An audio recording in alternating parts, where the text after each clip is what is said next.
അകലെ കാത്തു നിന്നു.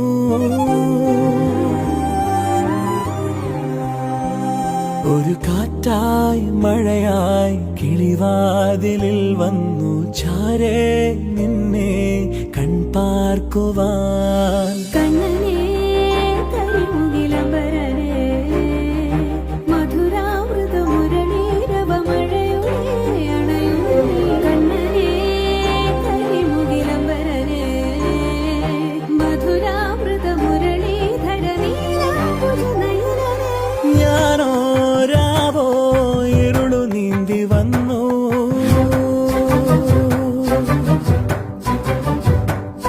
ആരും കാണാതകലെ കാത്തു നിന്നു.